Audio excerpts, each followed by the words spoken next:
This video is my reaction to the Ravens' 41-40 loss to the Buffalo Bills. Another collapse, meltdown, if you will, in the fourth quarter under a John Harbaugh coach team. When you want to talk about snatching defeat from the jaws of victory, you look up the Ravens under Harbaugh in recent years, specifically against the Bills. That's an inferior team from a global talent standpoint. The only thing or position you'd look at and say, hey, I'll take the Bills group instead of the Ravens is probably offensive line, especially on the interior. I'm not going to do a typical reaction video here, to be honest with you. This will be a lot of ranting, to be honest with you. And if you don't want to hear complaints about our coaching staff and some of the things that we do systemically, then you can tune out now.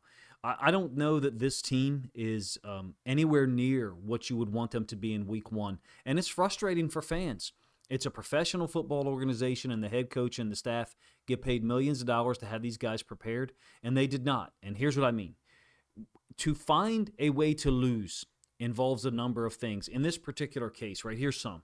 Missing an extra point when you're up 40-25. Go ahead and blame the rookie Tyler Loop if you want. Not being able to down a punt, right, that was slowly rolling within the 5. Maybe it's going to settle before the end zone anyway, but Trenton Simpson's trying to make as much effort as possible to ensure that it happens.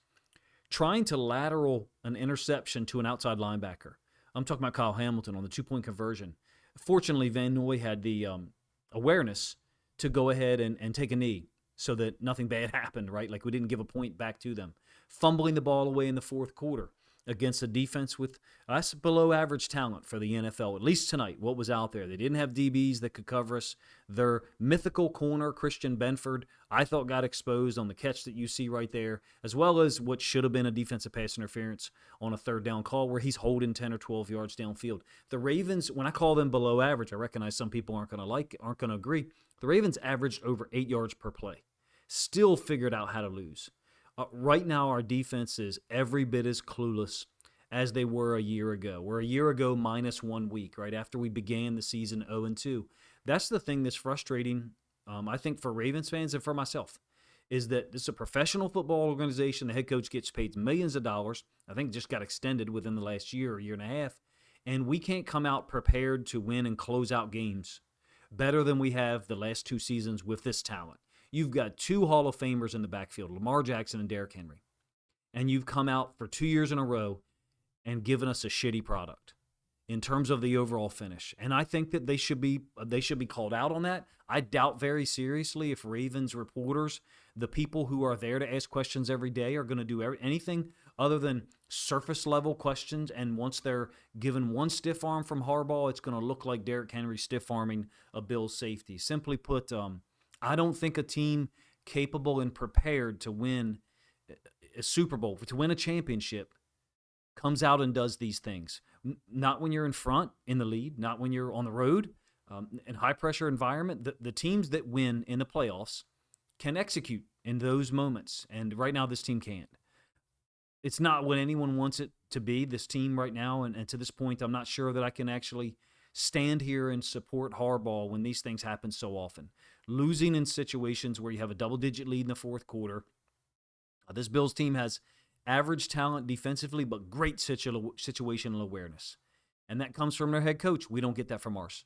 That's one of the, I think that might be the largest distinction between these two teams, is that for whatever reason, the Bills don't crack, they don't make mistakes, they don't beat themselves. Last year they had 9 turnovers overall for the season. Of course, we only had, I think, 14, so we did a great job not turning the ball over. But you can see, once again, they did not turn the football over tonight. People are going to bitch and complain about our defense, and rightfully so, but not forcing turnovers. Credit to the Bills for having a system where they don't turn it over.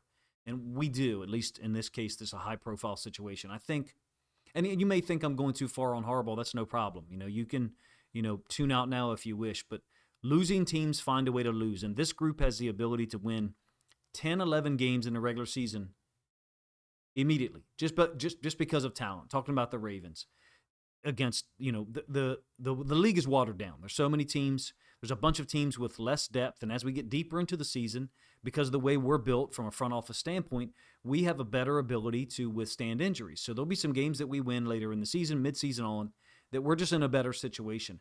We're looking for a blueprint for how to win in the playoffs. We're looking for a blueprint, someone to lead us to perhaps winning on the road in the playoffs. And John Harbaugh can't do that. He can't. He hasn't done that at all. Not dating back to the Super Bowl season where he had immense talent, obviously, and was led by Ray Lewis, Ed Reed, Joe Flacco, and others.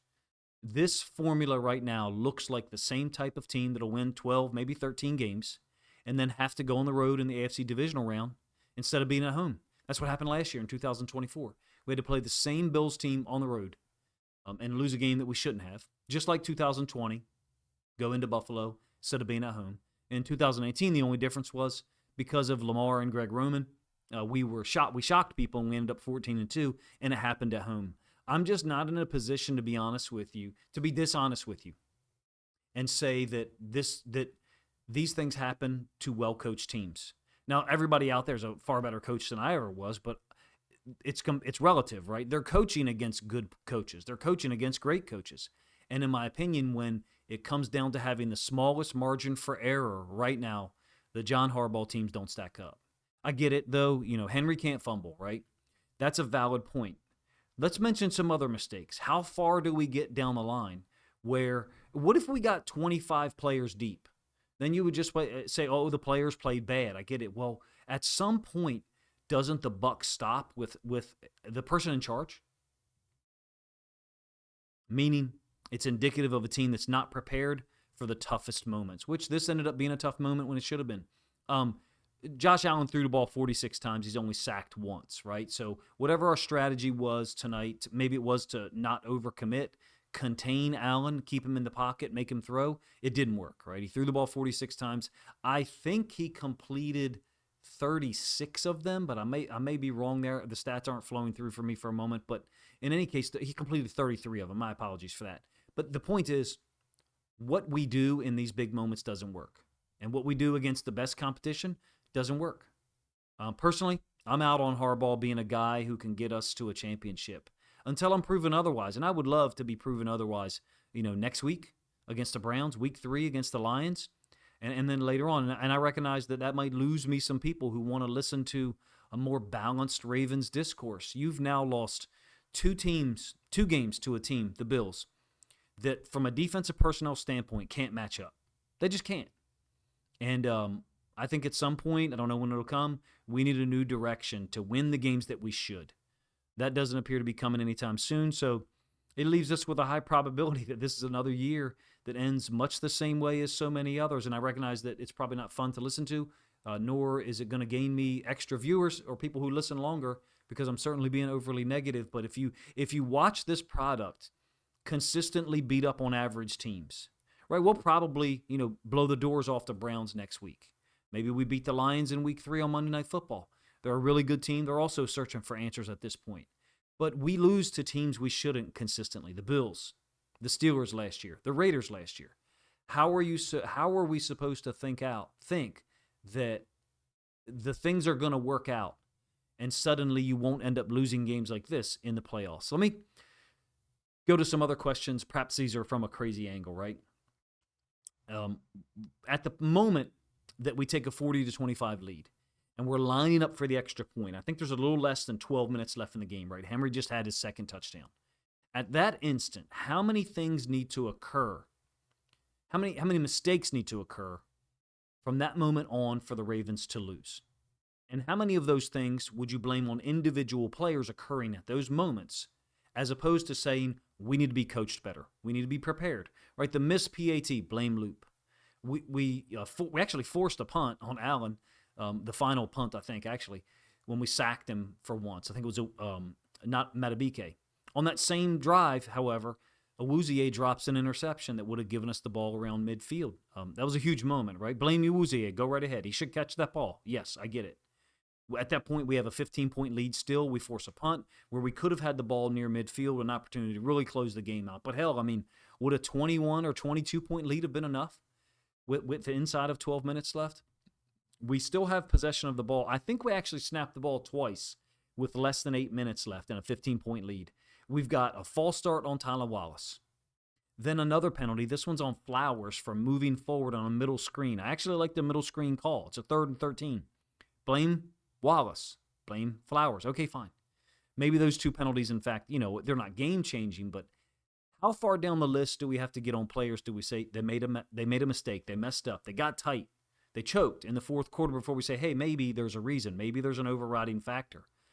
Even backtracking slightly on the drive that put us up 40-25 before Luke missed his extra point. Right, Lamar has to escape backwards.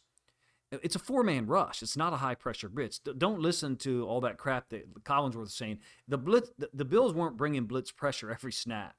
They were playing the same shit that they've played against us in recent years, in the same parts of the field, except for late in the fourth quarter when they knew we had to run the ball and they were reliably saying, okay, we want you to throw the ball here. Maybe we needed to throw. I wonder about Harbaugh's involvement in some of those late fourth quarter situations. One more first down wins this game. We, to me, appear to be an incomplete football team who just, lost to another incomplete football team.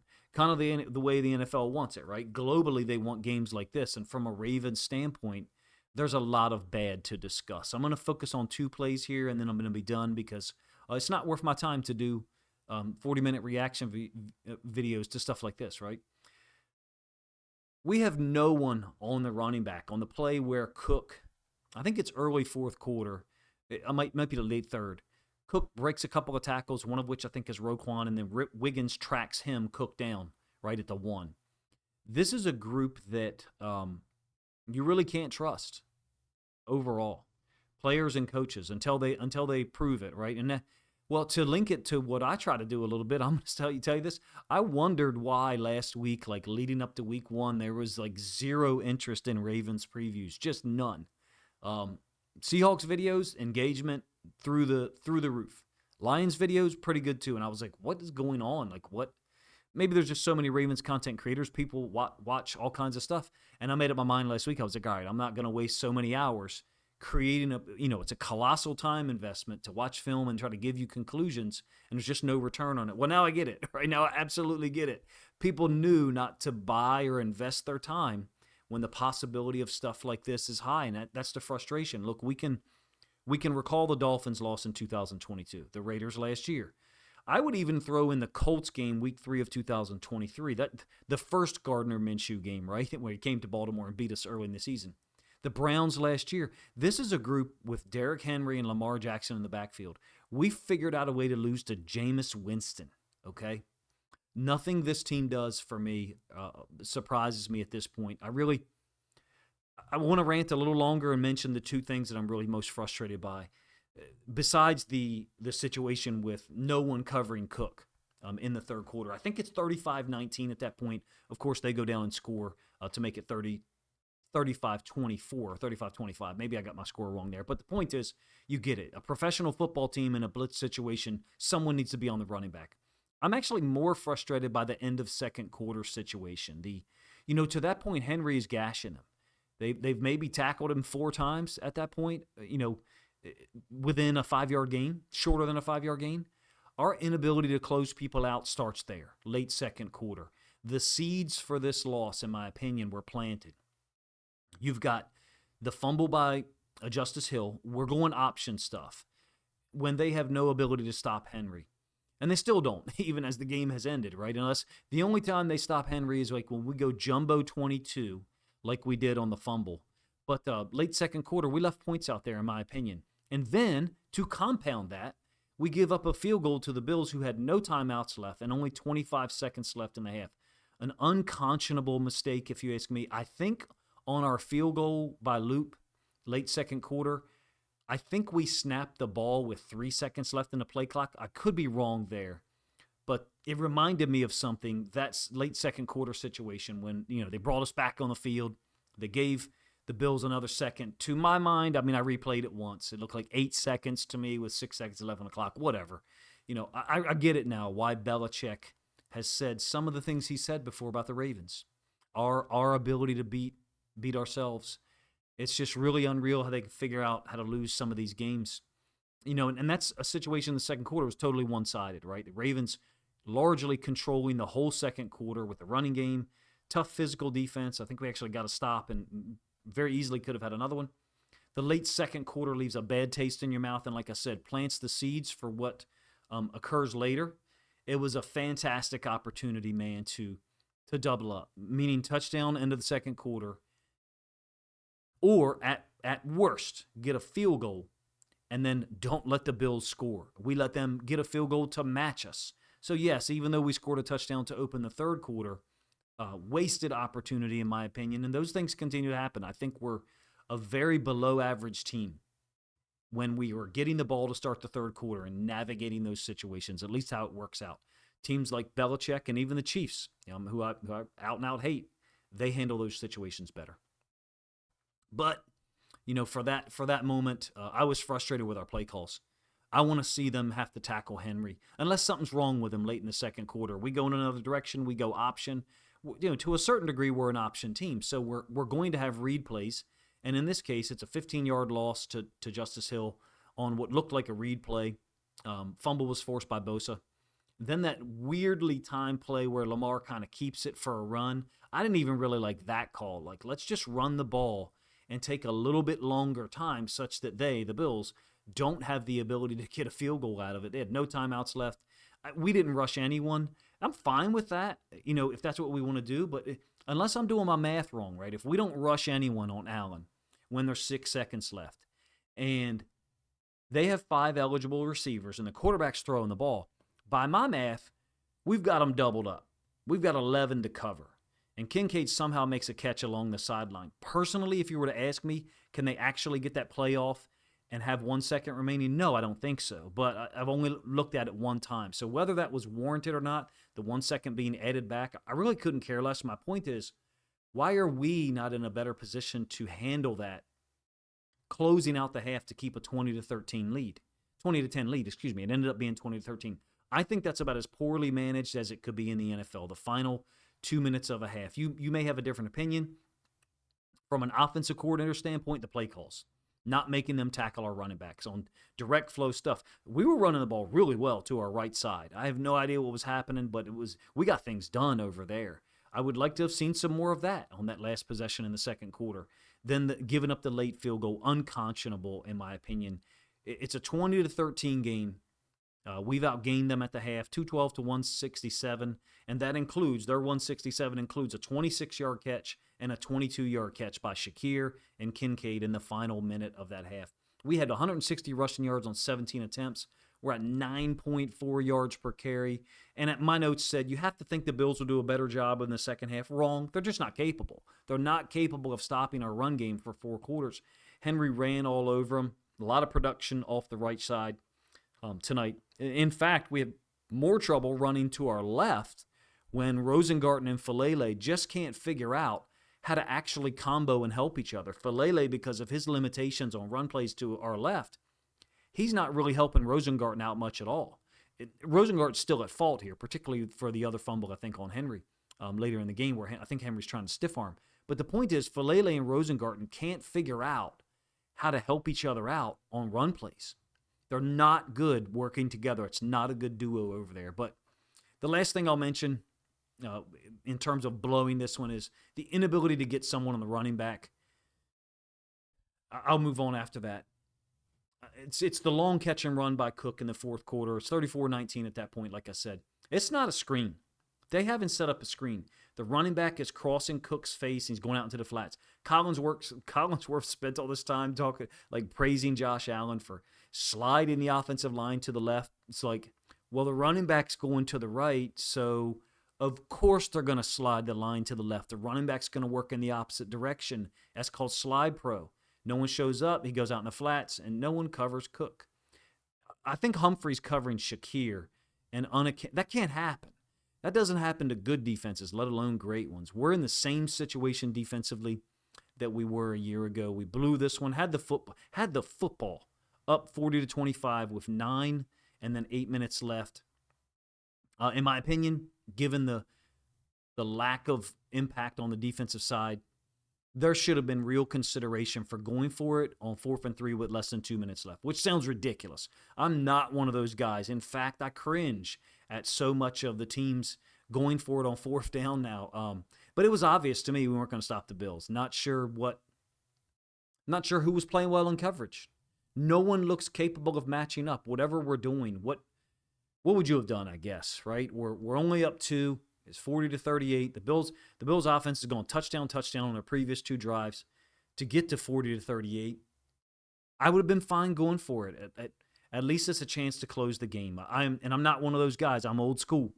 I'm an old school, punt and go play defense. But this defense, they were terrible tonight. They were terrible. Almost gave up 500 yards of offense. Looks exactly like the defense that was played last year against the Chiefs in week 1.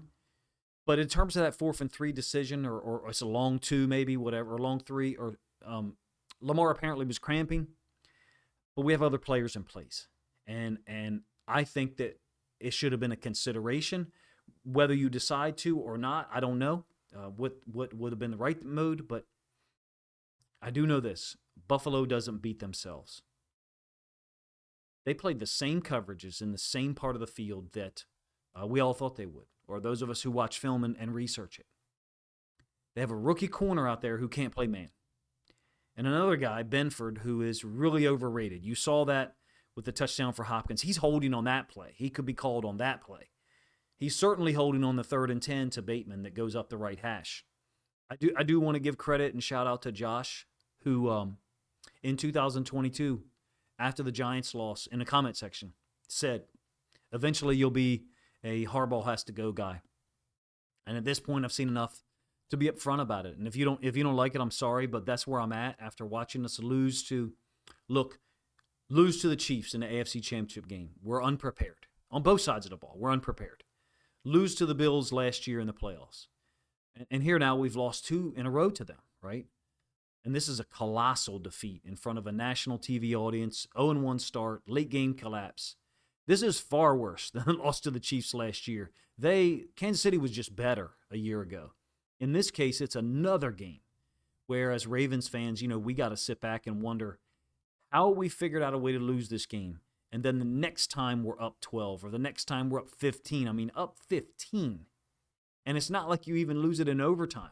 Touchdown, field goal, you lose in regulation. That's unheard of. I think I saw a stat before I tried to compose myself before doing this video. Clearly, I did not actually compose myself. Where teams who were up by double digits and ran for 270 or 235 yards or more in one game were 277-0 all time. And in this case, we're now the league is now 277-1. I think I got my numbers wrong there in terms of the rushing yards. My apologies for that. I think it was 235 rushing yards or more, because I believe we finished with 238 or maybe 239. Point being, 277 times teams have been in that situation and had won. And we, once again, figured out a way to lose. I'm just not comfortable at this point blaming 12 or 15 or 18 players on the roster and saying it's all their individual fault in the last 6 minutes. The buck stopped somewhere. We're having the same conversation we had in week 2 last year. The same conversation we had in 2023 against the Colts week 3 at home. And the same conversation we had in 2022 3 times, right? We lose to the Dolphins after a 35-14 lead in the fourth quarter early. A 20-10 lead against the Bills week 4 at home in 2022. On the road to a really, really subpar New York Giants team. Daniel Jones is the quarterback and Brian Daboll is the head coach. And we're leading 20-10 with the ball, and we lose. Last year, the Raiders were up 23-13 and can't hold on. To me, with all of these situations happening under the same guy, I feel like it only makes sense at some point to say, hey, maybe we should question whether we're in the right spot. Making late game decisions doesn't seem to be our strong point. That's the weakest way I can put it. The strongest way is I don't anticipate any improvement in this regard for the rest of 2025 if Harbaugh's the guy making decisions and he's the guy preparing teams for these high leverage moments. I just don't. And you're more than welcome to have a different opinion than me, but that's where I am right now. We couldn't find a way to finish off a team that we absolutely scorched once again offensively, and we're clearly better than for the first 52, 53 minutes once again, and we figured out a way to lose. Welcome to let me know if you disagree with any or all of my thoughts here. If you think I'm being overly negative, feel free to let me know in the comment section. If you think some Ravens fans, the really sadistic or sick ones, would like to listen to my thoughts on the matter, how the Ravens figured out another way to lose a game they led by double digits in the fourth quarter, then please consider grabbing a link to this video, sharing it out on social media to help this content get more reach.